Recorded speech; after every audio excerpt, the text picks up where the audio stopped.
Siddhim prapto yatha brahma tathapnoti nibodhame samashe neva kaunteya nishtha jnanasya ya para. O son of Kunti, learn from me how one who has achieved this perfection can attain to the supreme perfectional stage, Brahman, the stage of highest knowledge, by acting in the way I shall now summarize. The Lord describes for Arjuna how one can achieve the highest perfectional stage simply by being engaged in his occupational duty, performing that duty for the Supreme Personality of Godhead. One attains the supreme stage of Brahman simply by renouncing the result of his work for the satisfaction of the Supreme Lord. That is the process of self-realization. The actual perfection of knowledge is in attaining pure Krishna consciousness. That is described in the following verses. So Krishna is not saying that you don't do your duty. Krishna always says you do your duty. That's what he's saying throughout the Bhagavad Gita. Do your duty, but offer the result to me. And like this, you will be liberated, situated on the platform of Brahman. Brahman, if we are situated on the platform of Brahman, means that's the high, for us, we are on this platform of the soul, no then? We are liberated. That's a liberated platform. We are doing everything for the Lord. And we don't have to give up this body to be able to do that. Being in this body, we can attain to the stage of Brahman by continuing to do our duties and just offering all the result to Krishna. 51 to 53. Buddhya vishuddhaya yukto dhrityatmanam niyam yacha shabdadin visha yamstyakva raga dvesha vyudasya cha vibhiktas lagav asi yata vakkaya manasaha dhyana yoga paro nityam vairagyam samuparshitaha ahankaram balam darpam kamam krodam parigraham vimuchya nirmamaha shanto brahma bhuyaya kalpate. Being purified by his intelligence and controlling the mind with determination, giving up the objects of sense gratification, being freed from attachment and hatred, one who lives in a secluded place, who eats little, who controls his body, mind, and power of speech, who is always in trance, and who is detached, free from false ego, false strength, false pride, lust, anger, and acceptance of material things, free from false proprietorship, and peaceful. Such a person is certainly elevated to the position of self-realization. So Krishna is saying how to get to the point of self-realization. When one is purified by intelligence, he keeps himself in the mode of goodness. Thus, one becomes the controller of the mind and is always in trance. So then, because right now we are just letting the mind control us. Whatever the mind tells us to do, we do. Oh, what can I do? I want to do it. But we don't realize that it's not I want to do it, it's the mind who's telling us to do it. There's a difference between me and the mind. But because we are so attached to the mind, we identify ourselves with the mind. In the mode of goodness, what happens is we keep a distance between the stimulus and the action. So when we are trying to keep a distance, it gives us an opportunity to think, let me see what decision should I take? Let me see what choice should I make, And then that will encourage us to make better choices.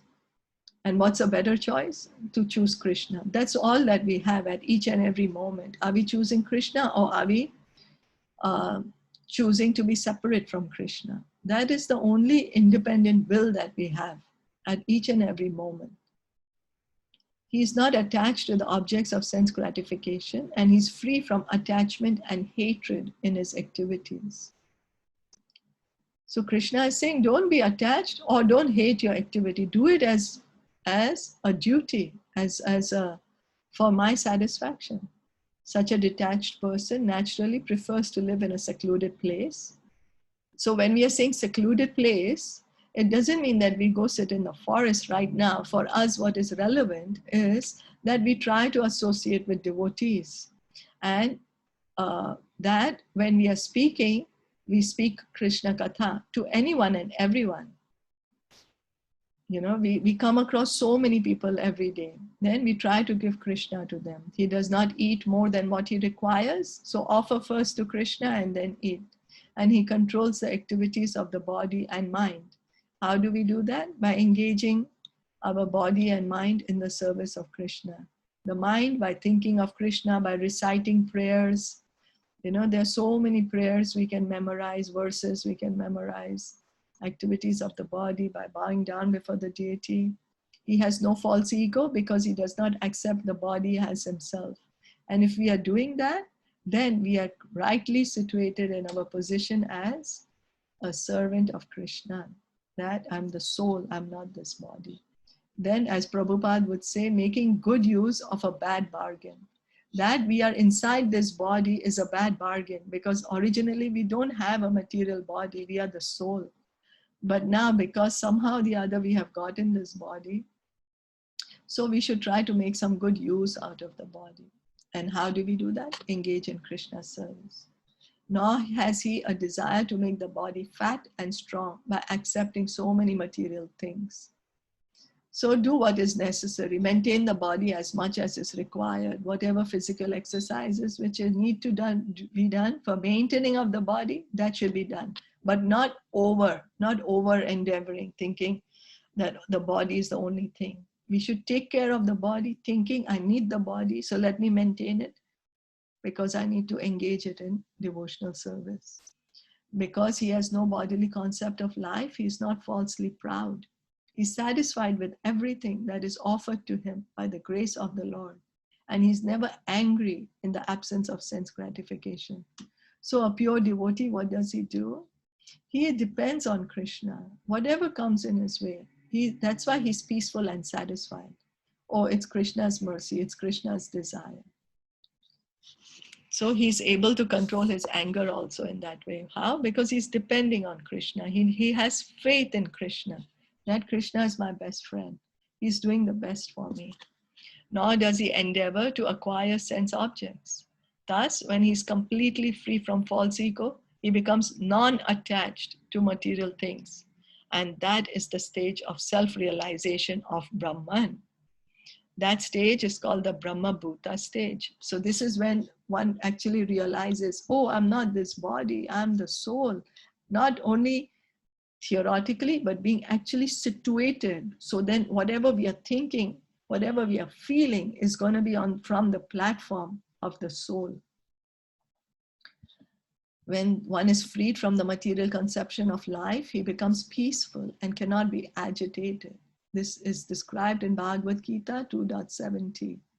Apuryamanam achala pratishtham samudram apaha prafishanti yadvat tadvat kamayam pravishanti sarve sashantim apnoti na kama kame. A person who is not disturbed by the incessant flow of desires that enter like rivers into the ocean, which is ever being filled but is always still, can alone achieve peace, and not the man who strives to satisfy such desires. So Krishna is saying that desires will keep coming, keep coming, keep coming. But if we are going to keep on trying to satisfy each and every desire, then our mind is going to be very restless. And because of that, we won't be peaceful and we won't be satisfied. But if we can focus ourselves on the lotus feet of Krishna, fix ourselves on the lotus feet of Krishna, then all the desires that will come, we will still be able to handle them. We won't be disturbed that I need to fulfill this also, I need to talk like this, I need to eat like this, I need to go here, I need to do this, I need to do that. Then we are able to, cut out a lot of things and just focus on Krishna, our energy. Is that okay?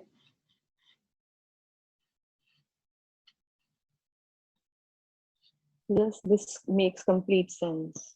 That when we focus on Krishna and we pass on the desires, like we desire to be with him, then he make it possible. Whatever we desire, he tries to make it possible. So if we desire for him, then we get him. Yeah. And he's the savior, truly. Like he knows that, like, we don't have to, because when we connect with him, when we try to serve him, then he makes things possible for us in a favorable way. And everybody connected to us is receiving the mercy. We just have to open our eyes and acknowledge that, I think. He's making it possible. Yes, very true. Thank you. Yes. Because it's like, we are experiencing the experiences being under his shelter. We are experiencing, like, I was so much worried for Shub, so much worried that nobody's there. And somehow, I don't know, there was this person, like Rohit's second cousin sister, already lived in Germany, and we were like, we knew it, but it didn't even strike us. And then, but we knew, I had left Shubh on Krishna's shelter, that he's under your shelter, you can do whatever. I know that he's safe in your arms. And the second day he's in France, and the husband of the cousin is coming and taking him for dinner, and she's there, so like, it just happens. So Krishna is there. We don't have to think for anything. He will take care. My duty is to just pray to Krishna and do my duty as a parent, that please keep him under your shelter, and he will do the rest. And he's doing the rest. I mean, I don't have to worry. And everybody asked me, truly, Shilpa ji, that you must be worried. I said that I don't know, I'm not. Maybe that's like a bad mother or something. I don't know, but I'm not. I'm not worried. I'm not fearful, because I know that he will do whatever is best. Yeah, it's not being a bad mother, because you have faith in Krishna. So yeah, I have. But people think that, oh, chinta hi nahi ho rahi hai, isko to kaise maje se hai. But I don't know, I'm not, somehow. very good. Very good. That's the right thing, leave to Krishna. Thank you so much for sharing. Thank you for sharing. So us, we also can, increase our faith in Krishna, depend more on Krishna. Yeah. Thank you. So we'll stop here then. Bhagavad Gita ki jai, Srila Prabhupada ki jai, Gaura Premanande, Hari Hari Bol. Hare Krishna. Hare Krishna.